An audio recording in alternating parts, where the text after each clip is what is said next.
सरस्वती देवनिधो निबर्हय प्रजां विश्वस्य वृषयस्य मायिनाः उत क्षितिभ्यो वनीरविन्दो विषमेभ्यो अस्रवो वाजिनीवती प्रणो देवी सरस्वती वाजेभिर्वाजिनीवती धीनाममित्र्यवत् श्रीगुरुभ्यो नमः हरि ओम। ಆತ್ಮೀಯ ಪ್ರಿಯ ಪ್ರೇಕ್ಷಕ ಮಿತ್ರರೇ, ನಿಮ್ಮೆಲ್ಲರ ಜೀವನ ಕ್ಷೇಮದಾಯಕ, ತೃಪ್ತಿದಾಯಕ, ಲಾಭದಾಯಕವಾಗಿರಲಿ ಅಂತ ನನ್ನ ಆರಾಧ್ಯ ದೇವಿ ಹೊರನಾಡು ಅನ್ನಪೂರ್ಣೇಶ್ವರಿಯ ಪಾದಗಳಿಗೆ ನಮಸ್ಕರಿಸ್ತಾ, ಪ್ರಿಯ ಪ್ರೇಕ್ಷಕ ಮಿತ್ರರೇ, ಮಾಸ ಭವಿಷ್ಯ, ಜುಲೈ ತಿಂಗಳ ಮಾಸ ಭವಿಷ್ಯ ಹೇಗಿದೆ ಅನ್ನುವಂಥದ್ದನ್ನ ಈ ವಿಡಿಯೋಲ್ಲಿ ನಾವು ನೋಡೋಣ. ಏತನ್ಮಧ್ಯೆ ಗ್ರಹಸ್ಥಿತಿಗಳ ಅನುಸಾರವಾಗಿ ಯಾವ್ಯಾವ ಗ್ರಹಗಳ ಬದಲಾವಣೆಗಳಿವೆ ಅನ್ನುವಂಥ ಕುರಿತು ಮಾಹಿತಿಯನ್ನು ಕೊಡ್ತೇನೆ. ಮೊದಲಿಗೆ ವಿಶೇಷವಾಗಿ ಶುಕ್ರ ಗ್ರಹ ಕರ್ಕಾಟಕ ರಾಶಿಗೆ ಪ್ರವೇಶವಾಗ್ತಾ ಇದ್ದಾರೆ. ದಿನಾಂಕ 6ನೇ ತಾರೀಕು 7ನೇ ತಿಂಗಳು ಶುಕ್ರ ಮಿಥುನ ರಾಶಿಯಿಂದ ಕರ್ಕಾಟಕ ರಾಶಿಗೆ ಪ್ರವೇಶವಾಗ್ತಾ ಇದ್ದಾರೆ. ಹಾಗೆ ಕುಜ 12ನೇ ತಾರೀಕಿನವರೆಗೂ ಮೇಷರಾಶಿಯಲ್ಲೇ ಇದ್ದು 12ನೇ ತಾರೀಕು ವೃಷಭ ರಾಶಿಗೆ ಪ್ರವೇಶವಾಗ್ತಾ ಇದ್ದಾರೆ. ಗುರುವಿನೊಂದಿಗೆ ಸೇರಿ ಗುರು ಮಂಗಲ ಯೋಗ ಅನ್ನುವಂಥ ಯೋಗವನ್ನು ಉತ್ಪತ್ತಿ ಮಾಡ್ತಾ ಇದ್ದಾರೆ. ಹಾಗೆ ಸೂರ್ಯ 16ನೇ ತಾರೀಕು ಕರ್ಕಾಟಕ ರಾಶಿಗೆ ಪ್ರವೇಶವಾಗ್ತಾ ಇದ್ದಾರೆ. ಮಿಥುನ ರಾಶಿಯಿಂದ ಕರ್ಕಾಟಕ ರಾಶಿಗೆ ಪ್ರವೇಶವಾಗ್ತಾ ಇದ್ದಾರೆ. ಸ್ನೇಹಿತನ ಮನೆಯಿಂದ ಇನ್ನೊಂದು ಸ್ನೇಹಿತನ ಮನೆಗೆ ಹೋಗ್ತಾ ಇದ್ದಾರೆ. ಇನ್ನು 19ನೇ ತಾರೀಕು ಬುಧ ಸಿಂಹರಾಶಿ ಅಂದರೆ ಕರ್ಕಾಟಕ ರಾಶಿಯಲ್ಲಿದ್ದಂತಹ ಬುಧ, ಶತ್ರುವಿನ ಸ್ಥಾನದಲ್ಲಿದ್ದಂತಹ ಬುಧ ಸಿಂಹರಾಶಿಗೆ ಪ್ರವೇಶ ಮಾಡ್ತಾ ಇದ್ದಾರೆ. ಹಾಗೆ 31ನೇ ತಾರೀಕು ಜುಲೈ ತಿಂಗಳು ಶುಕ್ರ ಶತ್ರುವಿನ ಮನೆಗೆ ಕರ್ಕಾಟಕ ರಾಶಿಯಿಂದ ಸಿಂಹರಾಶಿಗೆ ಪ್ರವೇಶವಾಗ್ತಾರೆ. ಇದು ಗ್ರಹಗಳ ಬದಲಾವಣೆ ಈ ಜುಲೈ ತಿಂಗಳಲ್ಲಿ ನಡೆಯುವಂಥದ್ದು. ಸರಿ, ಆಷಾಢ ಮಾಸ ಅನ್ನುವಂಥದ್ದು ಜುಲೈ ತಿಂಗಳಲ್ಲೇ ನಮಗೆ ಬರುವಂಥದ್ದು. ಪ್ರಾರಂಭ ಆಗೋದು ಯಾವಾಗ? 6ನೇ ತಾರೀಕು ಜುಲೈ ಅಂದರೆ 7ನೇ ತಿಂಗಳು. 6ನೇ ತಾರೀಕು 7ನೇ ತಿಂಗಳು 2024ಕ್ಕೆ ಪ್ರಾರಂಭವಾಗುವಂತಹ ಆಷಾಢ ಮಾಸ ಸಮಾಪ್ತಿಯಾಗೋದು 4ನೇ ತಾರೀಕು 8ನೇ ತಿಂಗಳು ಅಂದರೆ ಆಗಸ್ಟ್ ನಿಮಗೆ ಸಮಾಪ್ತಿಯಾಗತ್ತೆ. ಪೌರ್ಣಮಿ ಬಂದು 21ನೇ ತಾರೀಕು ಜುಲೈ ನಿಮಗೆ ಪೌರ್ಣಮಿ, ಗುರು ಪೌರ್ಣಮಿ ಅಂತ. ಆದರೆ ಹಿಂದಿನ ದಿನನೇ ಪ್ರಾರಂಭ ಆಗುತ್ತೆ, 20ನೇ ತಾರೀಕೆ ಪ್ರಾರಂಭ ಆಗ್ಬಿಡುತ್ತೆ ನಿಮಗೆ ಪೌರ್ಣಮಿ. 2 ದಿನಗಳ ಪೌರ್ಣಮಿ ಇರುತ್ತೆ, ಬಟ್ ಗುರು ಪೌರ್ಣಮಿ ಆಚರಣೆ 21ನೇ ತಾರೀಕು ಮಾಡುವಂಥದ್ದು. ಇನ್ನು ಅಮಾವಾಸ್ಯೆ ಆಗಸ್ಟ್ 4ನೇ ತಾರೀಕಿಗೆ ಅಮಾವಾಸ್ಯೆ ಸಮಾಪ್ತಿ ಆಗುತ್ತೆ. ಅವತ್ತು ಜ್ಯೋತಿರ್ಭೀಮೇಶ್ವರ ವ್ರತ, ನಾಗರ ಅಮಾವಾಸ್ಯೆ ಅಂತ ಹೇಳ್ತೀವಿ. ಅವತ್ತು ಆಷಾಢ ಮಾಸ ಸಮಾಪ್ತಿ. ಒಟ್ಟಾರೆ ಆಷಾಢ ಮಾಸದ ಬಗ್ಗೆ ತಿಳ್ಕೊಂಡ್ರಿ. ಇನ್ನು ಆಷಾಢ ಮಾಸದಲ್ಲಿ 4 ಶುಕ್ರವಾರಗಳು ವಿಶೇಷವಾಗಿ ಬರುತ್ತೆ.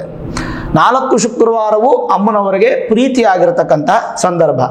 ಆಷಾಢ ಶುಕ್ರವಾರ ಪೂಜೆ ಅಥವಾ ವ್ರತ ಅನ್ನುವಂಥ ರೀತಿಯಲ್ಲೇ ಕರಿತೀವಿ. ನೋಡಿ, ಆಷಾಢ ಮಾಸದ ವಿಚಾರದಲ್ಲಿ 12ನೇ ತಾರೀಕು ಜುಲೈ 12ನೇ ತಾರೀಕು ಒಂದು ಆಷಾಢ ಅಮಾವಾಸ್ಯೆ ಮೊದಲನೇದು. ಹಾಗೆ 19ನೇ ತಾರೀಕು 2ನೇ ಆಷಾಢ ಶುಕ್ರವಾರ. ಹಾಗೆ 26ನೇ ತಾರೀಕು ಜುಲೈ 3ನೇ ಆಷಾಢ ಶುಕ್ರವಾರ. ಹಾಗೆ ಆಗಸ್ಟ್ 2ನೇ ತಾರೀಕು 4ನೇ ಆಷಾಢ ಶುಕ್ರವಾರ. ಈ 4 ಆಷಾಢ ಶುಕ್ರವಾರದಲ್ಲೂ ಲಕ್ಷ್ಮೀ ಪೂಜೆಗೆ ಬಹಳ ವಿಶೇಷ. ಅದರ ಬಗ್ಗೆ ಇನ್ನೊಂದು ವಿಡಿಯೋ ಮಾಡ್ತೇನೆ ನಾನು. ಕಲಶ ಇಟ್ಟು ಲಕ್ಷ್ಮಿಯ ಪೂಜೆಯನ್ನು ಮಾಡುವಂಥದ್ದು ಬೆಳಗ್ಗೆ ಅಥವಾ ಸಂಜೆ 2 ಸಮಯದಲ್ಲೂ ವಿಶೇಷ. ಅದನ್ನು ನೋಡಿಕೊಂಡು ನೀವು ಮಾಡುವಂಥದ್ದು ಒಳ್ಳೆಯದು. ಇನ್ನು 16ನೇ ತಾರೀಕು ಜುಲೈ 16ನೇ ತಾರೀಕು ಉತ್ತರಾಯಣ ಪುಣ್ಯಕಾಲ ಹೋಗಿ ದಕ್ಷಿಣಾಯನ ಪುಣ್ಯಕಾಲ ಪ್ರಾರಂಭ ಆಗುತ್ತೆ. ಅಲ್ಲಿಗೆ ನಮಗೆ 6 ತಿಂಗಳು ದಕ್ಷಿಣಾಯನ ಅಂತ ಹೇಳ್ತೀವಿ. ಸೂರ್ಯ ತನ್ನ ಪಥವನ್ನು ಬದಲಾವಣೆ ಮಾಡಿ ಪ್ರಯಾಣ ಮಾಡುವಂಥ ಸಂದರ್ಭ ಪ್ರಾರಂಭ ಆಗುತ್ತೆ. ಸರಿ, ಹಾಗಾದರೆ ಹೇಗಿದೆ ದ್ವಾದಶ ರಾಶಿ ಗೋಚಾರ ಫಲದಲ್ಲಿ ವೃಷಭ ರಾಶಿ ಹೇಗಿದೆ? ಜುಲೈ ತಿಂಗಳ ವೃಷಭ ರಾಶಿ ಮಾಸ ಭವಿಷ್ಯ ನೋಡಿ. ವೃಷಭ ರಾಶಿಗೆ ಗುರುಬಲ ಇಲ್ಲ, ಆದರೆ ಗುರು ನಿಮ್ಮ ರಾಶಿಯಲ್ಲೇ ಇದ್ದಾರೆ. ಮೇಲಾಗಿ 12ನೇ ಮನೆಯಲ್ಲಿದ್ದಂಥ ಕುಜ ನಿಮ್ಮ ರಾಶಿಗೆ ಬಂದಿದ್ದಾರೆ. ಅದೊಂದು ಬಹಳ ಮುಖ್ಯವಾದ ವಿಚಾರ. ಗುರುಮಂಗಲ ಯೋಗ ಅನ್ನುವಂಥದ್ದು ಸಿಕ್ತು, ಬಟ್ ನಿಮಗೆ ಅದು ಅಪ್ಲೈ ಆಗಲ್ಲ. ಯಾಕಂದರೆ ಗುರುಮಂಗಲ ಯೋಗ ಕುಜನೋಲ್ ಶತ್ರುಸ್ಥಾನವೇ ನಿಮ್ಮ ಮನೆಯಲ್ಲಿ. ವೃಷಭ ರಾಶಿಯಲ್ಲಿ ಕುಜ ಇದ್ದರೂ ಶತ್ರುಸ್ಥಾನವೇ, ಗುರು ಇದ್ದರೂ ಶತ್ರುಸ್ಥಾನವೇ. ನೋಡಿ, ರಾಶಿಯಿಂದ 12 ಮತ್ತು 7ನೇ ಮನೆ ಅಧಿಪತಿ ಆಗಿರ್ತಕ್ಕಂಥ ಕುಜ ಶತ್ರು ಸ್ಥಾನಕ್ಕೆ ಬರುವಂಥದ್ದು. 12ನೇ ತಾರೀಕಿನವರೆಗೂ ಸ್ವಕ್ಷೇತ್ರದಲ್ಲಿ ಇದ್ದಂತಹ ಕುಜ ಶತ್ರು ಮನೆಗೆ ಬರ್ತಾ ಇರೋದ್ರಿಂದ ಯಾವುದು ಬದಲಾವಣೆಗಳು ಈ ತಿಂಗಳಲ್ಲಿ ನಿಮಗೆ ದೊಡ್ಡದ ಪ್ರಮಾಣದಲ್ಲಿ ಇಲ್ಲ. ಸ್ವಲ್ಪ ಮಟ್ಟಿಗೆ ಆವರೇಜ್ ಆಗಿದೆ ಅಂತ ಹೇಳ್ಬೋದು. ವೃಷಭ ರಾಶಿಯವರಿಗೆ ಏನು ದೊಡ್ಡ ಫಲಗಳು ನಿರೀಕ್ಷೆ ಮಾಡಲಿಕ್ಕಿಲ್ಲ. ಮೇಲಾಗಿ ವೃಷಭ ರಾಶಿಯವರಿಗೆ ಭೂ ಸಂಬಂಧಪಟ್ಟಂಥ ವಿಚಾರಗಳು, ಮನೆ ಕಟ್ಟುವಂಥದ್ದು, ಕಾಂಟ್ರಾಕ್ಟ್ರು, ಇಂಜಿನಿಯರು, ಹಣದ ವ್ಯವಸ್ಥೆಯಲ್ಲಿ ಸ್ವಲ್ಪ ಬಹಳ ತಳಮಳ ಆಗುವಂಥ ಸಾಧ್ಯತೆಗಳು ಈ ತಿಂಗಳಲ್ಲಿ ಹೆಚ್ಚು ಕಾಣ್ತಾ ಇದೆ. ಜುಲೈ ತಿಂಗಳು ಆವರೇಜ್ ಆಗಿದೆ ವೃಷಭ ರಾಶಿಯವರಿಗೆ. ಆಮೇಲೆ ರಾಶಿಯಿಂದ 12ನೇ ಮನೆ ಅಧಿಪತಿ ನಿಮ್ಮ ರಾಶಿಯಲ್ಲೇ ಇದ್ದಾರೆ ಅಂತಂದರೆ ಸ್ವಲ್ಪ ವ್ಯಯ ಖರ್ಚಾಗುವಂಥದ್ದು ಜಾಸ್ತಿ, ಪ್ರಯಾಣದ ಖರ್ಚಾಗ್ಬೋದು, ಈ ಥರದೆಲ್ಲ ಬರುವಂಥ ಸಾಧ್ಯತೆ. 7ನೇ ಮನೆ ಅಧಿಪತಿನೂ ಅವರೇ. ಆದ್ದರಿಂದ ಕುಟುಂಬದ ಖರ್ಚುಗಳು, ಕುಟುಂಬದಲ್ಲಿ ಆರೋಗ್ಯದಲ್ಲಿ ಯಾರಾದರೂ ಸಮಸ್ಯೆ ಆದರೆ ಅವ್ರಿಗೆ ಖರ್ಚಾಗುವಂಥದ್ದು, ಈ ಥರ ಖರ್ಚು ಅನ್ನುವಂಥದ್ದು ಹೆಚ್ಚು ಕಾಣುವಂತಹ ಒಂದು ತಿಂಗಳು ಅಂತ ಹೇಳ್ಬೋದು ವೃಷಭ ರಾಶಿಯವರಿಗೆ ಈ ತಿಂಗಳಲ್ಲಿ. ಇನ್ನು ನಿಮ್ಮ ರಾಶಿಯಾಧಿಪತಿ ಶುಕ್ರ ಅಂತೂ ನಿಮಗೆ ಚತುರ್ಥ ಭಾವದಲ್ಲಿ ಬರುವಂತಹದ್ದು. ಯಾವಾಗ ಶುಕ್ರ 4ನೇ ಮನೆಗೆ ಬರುವಂಥದ್ದು, ಈಗ ನಿಮ್ಮ ರಾಶಿಯಿಂದ 3ನೇ ಮನೆಗೆ ಬರ್ತಾರೆ. 2ನೇ ಮನೆಯಲ್ಲಿದ್ದಾರೆ ಅಂದರೆ ಫ್ರೆಂಡ್ ಹೌಸಲ್ಲಿದ್ದಾರೆ, ಅಲ್ಲಿಂದ 3ನೇ ಮನೆಗೆ ಹೋಗ್ತಾರೆ, ಅದು ಫ್ರೆಂಡ್ ಹೌಸೇ. ಬಟ್ ಶುಕ್ರ ಯಾವಾಗ ಚತುರ್ಥ ಭಾವಕ್ಕೆ ಬರ್ತಾರೋ ಅಲ್ಲಿಗೆ ಸ್ವಲ್ಪ ಡ್ಯಾಮೇಜ್ ಅಂತಂದರೆ ಶತ್ರುಸ್ಥಾನ ಆಗುತ್ತೆ. ಹಾಗಾಗಿ ನಿಮ್ಮ ರಾಶ್ಯಾಧಿಪತಿ ಆಗಿರ್ತಕ್ಕಂಥ ಶುಕ್ರ ಈ ತಿಂಗಳು ಆವರೇಜ್ ಆಗೇ ಇರ್ತಾರೆ. ಶರೀರದಲ್ಲಿ ಸ್ವಲ್ಪ ಬಲ ಕಡಿಮೆ ಇರುತ್ತೆ, ಸ್ವಲ್ಪ ಸುಸ್ತು, ಏನೋ ಒಂಥರ ಬಲ ಕಡಿಮೆ, ಕಿವಿ ಸಮಸ್ಯೆ ಬರುವಂಥದ್ದು, ಸ್ವಲ್ಪ ಶೀತ ಜಾಸ್ತಿಯಾಗಿ ಜ್ವರ ಬರುವಂಥದ್ದು, ಈ ಥರದ್ದೆಲ್ಲ ಆಗುವಂಥ ಸಾಧ್ಯತೆ. ಜಾರು ಬಿದ್ದುಬಿಡೋದು, ಕೈ ಕಾಲು ಏಟ್ ಮಾಡ್ಕೊಳ್ಳೋದು, ಈ ಥರದ್ದೆಲ್ಲ ಇರುತ್ತೆ. ಸ್ವಲ್ಪ ಜಾಗ್ರತೆಯಾಗಿ ಹುಷಾರಾಗಿರಿ. ಚತುರ್ಥಾಧಿಪತಿ ಸುಮ್ಮನೆ ಶತ್ರುಗಳು ಉತ್ಪತ್ತಿ ಆಗ್ತಾರೆ, ಸುಮ್ಮನೆ ದೃಷ್ಟಿ ಬೀಳುತ್ತೆ ನಿಮ್ಮ ಮೇಲೆ. ಹಾಗೆ ಸಾಲ ಸ್ವಲ್ಪ ಮಾಡಬೇಕಾಗುತ್ತೆ, ರೋಗಗಳು ಬರುವಂಥದ್ದು, ಶತ್ರುಗಳು ಉತ್ಪತ್ತಿ ಆಗುವಂಥದ್ದು. ಸ್ವಲ್ಪ ಹುಷಾರಾಗಿ ಎಚ್ಚೆತ್ತರಾಗಬೇಕು.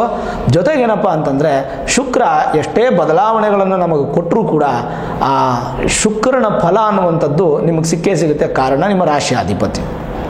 ಇನ್ನು ರಾಶಿಯಿಂದ ತೃತೀಯ ಮತ್ತು ಷಷ್ಠ ಭಾವಾಧಿಪತಿ ಆಗಿರತಕ್ಕಂಥ ಬುಧ ಅಂತೂ ಒಳ್ಳೆಯ ಸ್ಥಾನಕ್ಕೆ 19ನೇ ತಾರೀಕಿಗೆ ಬರ್ತಾರೆ. 19ನೇ ತಾರೀಕಿನವರೆಗೂ ಟೈಮ್ ಚೆನ್ನಾಗಿಲ್ಲ. 19ನೇ ತಾರೀಕು ನಂತರ ಈ ತಿಂಗಳಿನ ಎಷ್ಟು ಉಳಿತಿರ್ತೇವೆ, 11 ದಿನನೋ 12 ದಿನನೋ, ಆ 12 ದಿನ ನಿಮಗೆ ಚೆನ್ನಾಗಿರುತ್ತೆ. ಆದರೂ ಶುಭ ಕಾರ್ಯ ಇತ್ಯಾದಿ ಮಾಡಲಿಕ್ಕೆ ಅನುಕೂಲ ಇಲ್ಲ. ಶುಭಕ್ಕೆ ಸ್ವಲ್ಪ ಹಿಂಜರಿತ ಕಾಣುವಂಥ ಸಂದರ್ಭ. ಹಾಗಾಗಿ ಸ್ವಲ್ಪ ಎಚ್ಚೆತ್ತವಾಗಿರಬೇಕು. ಸಾಧ್ಯವಾದಷ್ಟು ಸ್ವಲ್ಪ 19ನೇ ತಾರೀಕುವರೆಗೂ ಯಾರನ್ನು ನಂಬಕ್ಕೆ ಹೋಗಬೇಡಿ, ಯಾರಿಗೂ ದುಡ್ಡು ಕೊಡೋಕ್ಕೆ ಹೋಗಬೇಡಿ, ಯಾವುದೇ ವ್ಯವಹಾರ ದೊಡ್ಡ ಪ್ರಮಾಣ ಮಾಡೋಕ್ಕೆ ಹೋಗಬೇಡಿ. ಏನಾದರೂ ಮಾಡಲೇಬೇಕು ನನಗೆ ಕೆಟ್ಟದಾಗ್ತಿದೆ ಒಳ್ಳೇದಾಗಬೇಕು ಅಂತ ನಿಮ್ಮ ಮನಸ್ಸಲ್ಲಿದ್ದರೆ ನೀವು ಬೇಕಾದರೆ ಏನು ಮಾಡಿ, ನಿಮ್ಮ ಮೂಲ ಜಾತಕವನ್ನು ನುರಿತ ಜ್ಯೋತಿಷ್ಯರಿಗೆ ತೋರಿಸ್ಕೊಂಡು ವೇದಿಕ್ ಅಸ್ಟ್ರಾಲಜಿ, ಹೈಯರ್ ಅಸ್ಟ್ರಾಲಜಿ ಪ್ರೆಡಿಕ್ಷನ್ಸನ್ನು ಮಾಡಿಸ್ಕೊಳ್ಳುವಂಥದ್ದು ಭಾಳ ಒಳ್ಳೆಯದು. ನೋಡಿ, ವಿದ್ಯಾರ್ಥಿಗಳಿಗೆ ಆವ್ರೇಜ್ ಆಗೇ ಇದೆ. ಉದ್ಯೋಗ ಮಾಡುವಂಥವ್ರಿಗೆ ಸ್ವಿಚ್ ಮಾಡೋದು ಬೇಡ, ಇರೋ ಉದ್ಯೋಗ ಕಂಟಿನ್ಯೂ ಮಾಡ್ಕೊಂಡು ಹೋಗಿ. ಯಾವುದೇ ಕಾರಣಕ್ಕೂ ಬದಲಾವಣೆಗಳು ಬೇಕಾಗಿಲ್ಲ. ಹಾಗೆ ವ್ಯವಹಾರ ಮಾಡೋರಿಗೆ, ವ್ಯಾಪಾರ ಮಾಡೋರಿಗೂ ಸಾಧಾರಣವಾಗೇ ಇದೆ, ಏನು ದೊಡ್ಡ ಪ್ರಮಾಣದ ಬದಲಾವಣೆಗಳು ಇಲ್ಲ. ಈ ತಿಂಗಳಲ್ಲಿ ಸ್ವಲ್ಪ ಮಟ್ಟಿಗೆ ಜಾಗರೂಕತೆಯಾಗಿರಬೇಕು. ಆರೋಗ್ಯದಲ್ಲಿ ಕೂಡ ಸ್ವಲ್ಪ ವ್ಯತ್ಯಾಸಗಳು ಕಾಣ್ತೀರಾ ವೃಷಭ ರಾಶಿಯವರು. ಮೇಲಾಗಿ ಸಹೋದರಿಯರ ಮಧ್ಯೆ ಇರುವಂಥ ಒಂದು ತಿಕ್ಕಾಟಗಳು, ಜಗಳಗಳು ಇತ್ಯಾದಿಗಳು ಕೂಡ ನಿಮಗೆ ಜಾಸ್ತಿ ಆಗುವಂಥ ಸಾಧ್ಯತೆಗಳು ಹೆಚ್ಚಾಗಿ ಕಾಣ್ತಾ ಇದೆ. ಓವರಾಲ್ ನೋಡಿದಾಗ ವೃಷಭ ರಾಶಿಯವರಿಗೆ ಈ ಒಂದು ಶುಕ್ರ, ಕುಜ ಮತ್ತು ಗುರು 3 ಗ್ರಹನೂ ಈ ಸಲ ಏನು ಅಷ್ಟೊಂದು ಫಲವನ್ನು ಕೊಡ್ತಾ ಇಲ್ಲ. ಬುಧನೂ ಕೂಡ ನಿಮಗೆ ಚತುರ್ಥ ಭಾವಕ್ಕೆ ಬರೋ ಸಮಯವರೆಗೂ ಅಷ್ಟೊಂದೇನು ಉತ್ತಮ ಫಲ ಇಲ್ಲ. ಚತುರ್ಥ ಭಾವಕ್ಕೆ 19ನೇ ತಾರೀಕು ಬರ್ತಾರಲ್ಲ, ಅದಾದಮೇಲೆ ನಿಮಗೆ ಚೆನ್ನಾಗಿದೆ ಅಂತ ಹೇಳ್ಬೋದು. ಆದರೆ ಸೂರ್ಯ ಮಾತ್ರ ಚೆನ್ನಾಗಿದ್ದಾರೆ. ಸೂರ್ಯ ನಿಮಗೆ ಚತುರ್ಥಾಧಿಪತಿ, ಸುಖಾಧಿಪತಿ ಸೂರ್ಯ ಒಳ್ಳೆ ಆವ್ರೇಜ್ ಆಗಿ ಫ್ರೆಂಡ್ ಹೌಸಲ್ಲಿರೋದ್ರಿಂದ ಏನು ಭಯಪಡೋ ಅವಶ್ಯಕತೆ ಇಲ್ಲ. ಮೇಲಾಗಿ ಶನಿ ನಿಮಗೆ ಒಳ್ಳೆ ಸ್ಥಾನದಲ್ಲಿದ್ದಾರೆ. ಉದ್ಯೋಗದಲ್ಲಿ ಅಭಿವೃದ್ಧಿ, ಬದಲಾವಣೆಗಳು ಸಣ್ಣ ಪುಟ್ಟ ಇರುವ ಉದ್ಯೋಗದಲ್ಲೇ, ಹೊಸ ಉದ್ಯೋಗದಲ್ಲೆಲ್ಲ ಕಾಣುವಂಥ ಸಾಧ್ಯತೆಗಳು ಹೆಚ್ಚಾಗಿರುತ್ತೆ. ಸರ್ಕಾರಿ ನೌಕರರಿಗೆ, ಸರ್ಕಾರಿ ಸಂಬಂಧಪಟ್ಟಂಥದ್ರಲ್ಲಿ ಅಭಿವೃದ್ಧಿ ಕಾಣುತ್ತೆ. ರೈತರಿಗಂತೂ ತುಂಬ ಖುಷಿಯನ್ನು ಕೊಡುವಂಥ ಸಂದರ್ಭ ಇದು. ತುಂಬ ಚೆನ್ನಾಗಿರುತ್ತೆ. ಸ್ವಲ್ಪ ಮನೇನ ಸಿಂಗಾರ ಮಾಡುವಂಥದ್ದು, ಮನೆ ಆಲ್ಟ್ರೇಷನ್ ಮಾಡುವಂಥದ್ದು ಇತ್ಯಾದಿಗಳ ಕೆಲಸವನ್ನು ನೀವು ಮಾಡ್ಬೋದು. ಸುಮ್ಮನೆ ಆಪಾದನೆಗಳು ಬರುತ್ತೆ ನಿಮಗೆ, ಬಂದರೂ ತಲೆ ಕೆಡಿಸ್ಕೊಳ್ಳೋಕೆ ಹೋಗ್ಬೇಡಿ. ಧೈರ್ಯವಾಗಿರಿ, ಅದು ಬಹಳ ಮುಖ್ಯ. ಎಷ್ಟು ಮುಖ್ಯ ಅಂತಂದರೆ ಧೈರ್ಯ ಅನ್ನುವಂಥದ್ದು, ಧೈರ್ಯ ಸಾಹಸೆ ಲಕ್ಷ್ಮಿ ಅಂತ ಹೇಳ್ತಿರಲ್ಲ. ಹಾಗಾಗಿ ಸಾಧ್ಯವಾದಷ್ಟು ಈ ತಿಂಗಳು ಪೂರ್ತಿ ಹನುಮಂತನ ದೇವಸ್ಥಾನಕ್ಕೆ ಹೋಗಿ ಬನ್ನಿ. ಆಂಜನೇಯ ಸ್ವಾಮಿನ ದರ್ಶನ ಮಾಡೋದ್ರಿಂದ, ಆಂಜನೇಯ ಸ್ವಾಮಿ ಸ್ತೋತ್ರವನ್ನು ಬುದ್ಧಿರ್ಬಲಂ ಯಶೋಧೈರ್ಯಂ ನಿರ್ಭಯತ್ವಂ ಅರೋಗತ ಅಜಾಢ್ಯಂ ವಾಕ್ಪಟುತ್ವಂಚ ಹನುಮತ್ ಸ್ಮರಣಾತ್ ಭವೇತ್ ಅಂತ ಹೇಳಿ ಹನುಮಂತನನ್ನು ಪ್ರಾರ್ಥನೆ ಮಾಡೋದು, ಹನುಮಂತನ ಒಂದು ಸ್ತೋತ್ರಗಳನ್ನು ಹೇಳ್ಕೊಳ್ಳುವಂಥದ್ದು, ಹನುಮಂತನ ದೇವಸ್ಥಾನಕ್ಕೆ ಹೋಗಿ ಬರುವಂಥದ್ದು, ಧೈರ್ಯ ಅನ್ನುವಂಥದ್ದು ಬಹಳ ಮುಖ್ಯ. ಅದು ತುಂಬ ಚೆನ್ನಾಗಿರಬೇಕು ನಿಮಗೆ. ಮತ್ತು ಜನರಲೈಸ್ ಆಗಿ ನೋಡುವಂಥದ್ದಾದರೆ ಏನೇನು ಫಲ?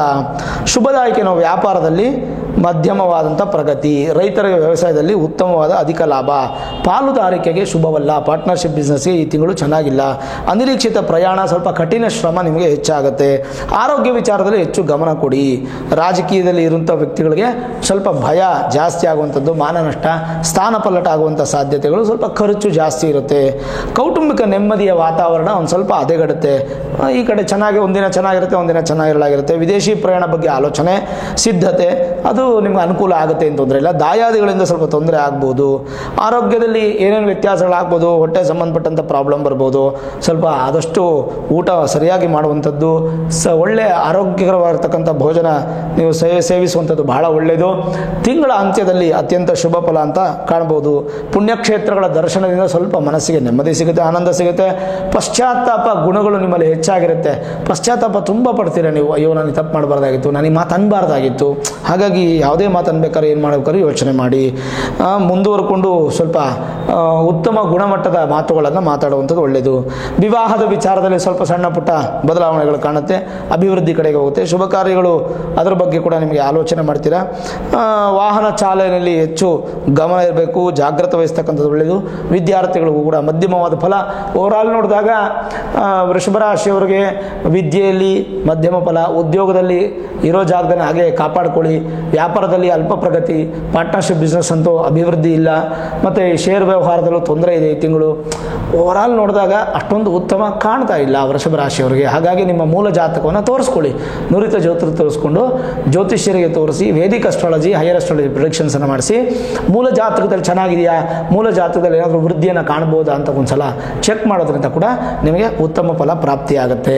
ಮೇಲಾಗಿ ಹನುಮಂತನ ದೇವಸ್ಥಾನಕ್ಕೆ ಹೋಗಿ ಬರುವಂಥದ್ದು, ಹನುಮಂತನ ಸ್ತೋತ್ರಗಳನ್ನು ಜಪ ಮಾಡುವಂಥದ್ದು, ಪ್ರಾಣದೇವರು ಅಂತ ಹೇಳ್ತೀವಿ, ಅಂದರೆ ಆ ಪ್ರಾಣದೇವರನ್ನ ನೀವು ಪೂಜೆ ಮಾಡೋದ್ರಿಂದ ತುಂಬ ಒಳ್ಳೆ ಫಲ ಸಿಗುತ್ತೆ, ಆ ಭಗವಂತನ ಆಶೀರ್ವಾದ ಅನ್ನುವಂಥದ್ದು ನಿಮ್ಗೆ ಸಿಗುತ್ತೆ. ಚಿಂತೆ ಮಾಡೋದು ಬೇಡ, ಧೈರ್ಯವಾಗಿರಿ, ಭಯ ಪಡೋದು ಬೇಡ. ಈ ವಿಡಿಯೋ ಇಷ್ಟ ಆಗಿದ್ರೆ ಲೈಕ್ ಮಾಡಿ, ಶೇರ್ ಮಾಡಿ, ಮುಖ್ಯವಾಗಿ ನಮ್ಮ ಚಾನಲ್ಗೆ ಸಬ್ಸ್ಕ್ರೈಬ್ ಮಾಡಿ, ಬೆಲ್ ಐಕಾನನ್ನು ಪ್ರೆಸ್ ಮಾಡಿ.